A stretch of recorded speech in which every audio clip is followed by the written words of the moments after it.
Social gatherings are one of the interesting features of its society, but there is a special event which stands out as the most unique gathering in the world. It is not the Muslim Hajj or the Hindu Kumbh Mela. Known as Arbaeen, it is the world's most populous gathering, and you've probably never heard of it. Not only does the congregation exceed the number of visitors to Mecca by a factor of 5 in fact, it is more significant than Kumbh Mela since the latter is only held every third year. In short, Arbaeen dwarfs every other rally on the planet, reaching 20 million last year. That is a staggering 60% of Iraq's entire population, and it is growing year after year. Above all, Arbaeen is unique because it takes place against the backdrop of chaotic and dangerous geopolitical scenes. Daesh, aka the ISIS, sees the Shia as their mortal enemy, so nothing infuriates the terror group more than the sight of Shia pilgrims gathering for their greatest show of faith. There is another peculiar feature of Arbaeen. While it is a distinctively Shia spiritual exercise, Sunnis, even Christians, Yazidis, Zoroastrians, and Sabians partake in both the pilgrimage as well as serving of devotees. This is remarkable given the exclusive nature of religious rituals, and it could only mean one thing.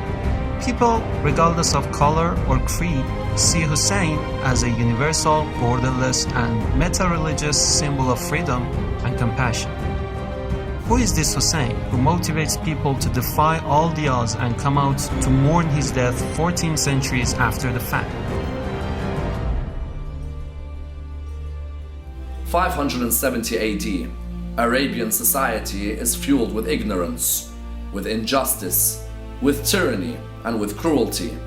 Injustice on the political level, injustice on the social level, and injustice on the economic level. This man's grandfather, by the name of Muhammad, rises in Arabia. He is able to alleviate all these forms of injustice.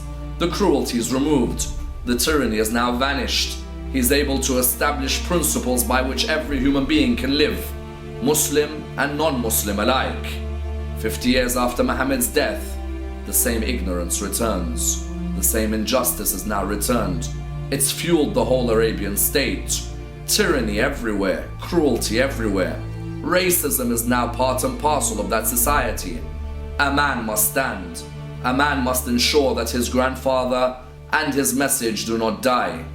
This man is known as Hussain. But this man, Hussain, recognizes that for this message to remain alive, he has to sacrifice his own life. Hussain is revered by Muslims as the Prince of Martyrs, or Sayyid Al-Shuhada. He was killed in Karbala on a day which became known as Ashura, the 10th day of the Islamic month of Muharram, having refused to pledge allegiance to the corrupt and tyrannical Caliph Yazid. He and his family and companions were surrounded in the desert by an army of 30,000, starved of food and water, then beheaded in the most macabre manner, a graphic tale recounted from pulpits every year since the day of he was slain. Their bodies were mutilated. In the words of the English historian Edward Gibbon, in a distant age and climate, the tragic scene of the death of Hussain will awaken the sympathy of the coldest reader. Shia Muslims have since mourned the death of Hussain, in particular on the days of Ashura, then 40 days later on Arbaeen. 40 days is the usual length of mourning in many Muslim traditions. An avalanche of men, women, and children filled the eye from one end of the horizon to the other. The crowds were so huge that they caused a blockade for hundreds of miles. The 425-mile distance between the southern port city of Basra and Karbala is a long journey by car, but it's unimaginably arduous on foot. It takes pilgrims a full 2 weeks to complete the walk. People of all age groups trudge in the scorching sun during the day and in bone-chilling cold at night. One part of the pilgrimage which will leave every visitor perplexed is the sight of thousands of tents with makeshift kitchens set up by local villagers who live around the pilgrim's path. The tents, called mawkib, are places where pilgrims get practically everything they need. From fresh meals to eat and a space to rest, to free international phone calls to assure concerned relatives, to baby diapers, to practically every other amenity free of charge. In fact, pilgrims do not need to carry anything on the 400-mile journey except the clothes they wear. More intriguing is how pilgrims are invited for food and drink. Mawqif organizers intercept the pilgrims' path to plead with them to accept their offerings, which often includes a full suite of services fit for kings.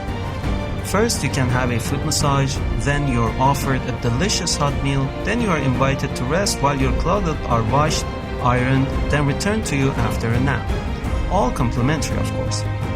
Everything, including security, is provided mostly by volunteer fighters who have one eye on Daesh and another on protecting the pilgrims' path.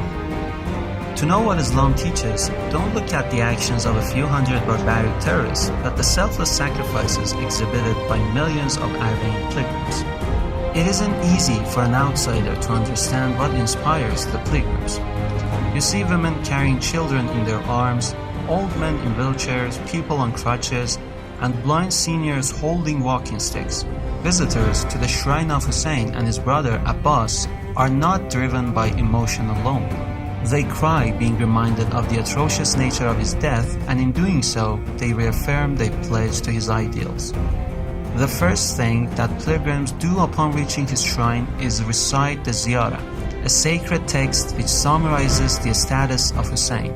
In it, they begin the address by calling Hussain the inheritor of Adam, Noah, Abraham, Moses, and Jesus. There is something profound in making this proclamation. It shows that Hussein's message of truth, justice, and love for the oppressed is viewed as an inseparable extension of all divinely appointed prophets. If the world understood Hussain, his message, and his sacrifice, they would begin to understand the ancient roots of Daesh and its credo of death and destruction. It was centuries ago in Karbala that humanity witnessed the genesis of senseless monstrosities, epitomized in the murderers of Hussain. It was pitch-black darkness versus absolute shining light, an exhibition of vice versus a festival of virtue, hence the potent specter of Hussain today. His presence is primordially woven into every facet of their lives. His legend encourages, inspires, and champions change for the better, and no amount of media blackout can extinguish its light. Who is this Hussain? For hundreds of millions of his followers, a question this profound, which can cause people to relinquish their religion for another, can be answered only when you have marched to the shrine of Hussain on foot.